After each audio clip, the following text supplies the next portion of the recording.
Assalamualaikum warahmatullahi wabarakatuh. Baiklah, kali ini saya akan membahas materi mengenai prosedur perencanaan dan pelaksanaan pembelajaran tematik. Yang pertama, pemetaan kompetensi dasar. Menurut Adrianto, tahun 2016, kegiatan pemetaan kompetensi dasar ini dilakukan untuk memperoleh gambaran secara menyeluruh dan utuh dari semua standar kompetensi dan kompetensi dasar dan indikator pembelajaran dari beberapa mata pelajaran yang dipadukan. Penjabaran SK dan KD ke dalam indikator diserahkan kepada guru masing-masing kelas. Dengan demikian, pelaksanaan pembelajaran dapat tepat sasaran sesuai dengan kondisi daerah masing-masing. Ada beberapa hal yang harus diperhatikan saat melakukan penjabaran standar kompetensi dan kompetensi dasar di dalam indikator, yaitu yang pertama, indikator dikembangkan sesuai dengan karakteristik peserta didik. Yang kedua, indikator dikembangkan sesuai dengan karakteristik mata pelajaran. Yang ketiga, indikator dirumuskan dalam kata kerja operasional yang terukur dan dapat diamati. Selanjutnya yaitu penyusunan silabus. Menurut Rusita Purnamasari dan Purnomo, silabus dan rencana pelaksanaan pembelajaran yang mengarah pada satu standar isi. Silabus merupakan acuan penyusunan kerangka pembelajaran untuk setiap bahan kajian mata pelajaran.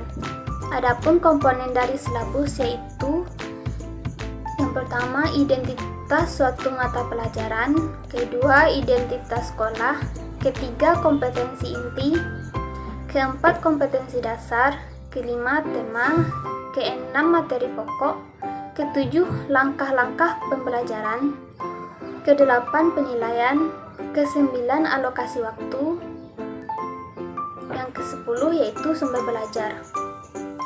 Hasil seluruh proses yang telah dilakukan pada tahap-tahap sebelumnya dijadikan dasar dalam penyusunan silabus. Komponen silabus terdiri dari standar kompetensi, kompetensi dasar, indikator, pengalaman belajar, alat atau sumber, dan penilaian. Pembuatan silabus tidak dapat berdiri sendiri. Dalam pembuatan silabus, hal yang paling utama dilakukan adalah menentukan kompetensi, kemudian membuat minggu efektif atau program tahunan dan program semester. Selanjutnya yaitu penyusunan RPP. Menurut Asenkili, menyusun mengembangkan RPP adalah langkah perencanaan yang harus dilakukan oleh setiap guru. RPP merupakan rancangan kegiatan pembelajaran tatap muka untuk satu pertemuan atau satu hari. RPP dikembangkan dari silabus dengan memperhatikan buku peserta didik dan buku guru yang sudah disiapkan oleh Kementerian Pendidikan dan Kebudayaan.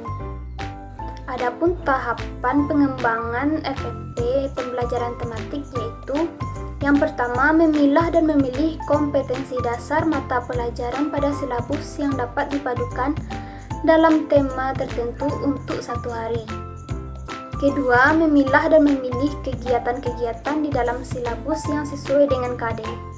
Ketiga, kegiatan dalam silabus yang disiapkan untuk 3 atau 4 minggu tergantung dengan tema atau subtema, perlu dipilah menjadi kegiatan untuk 1 minggu.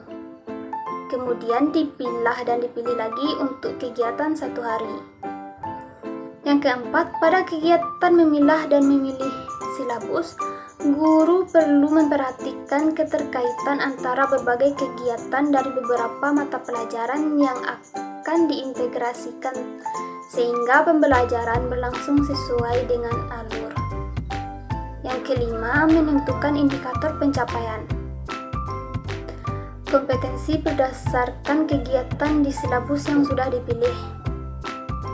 Keenam, guru saat menyusun RPP Selain menggunakan silabus, juga bisa menggunakan buku teks pelajaran dan buku guru, serta hasil analisis KD dengan tema yang telah dilakukan. Ketujuh, guru harus memperhatikan alokasi waktu saat menyusun RPP untuk setiap kegiatan dan kedalaman kompetensi yang diharapkan.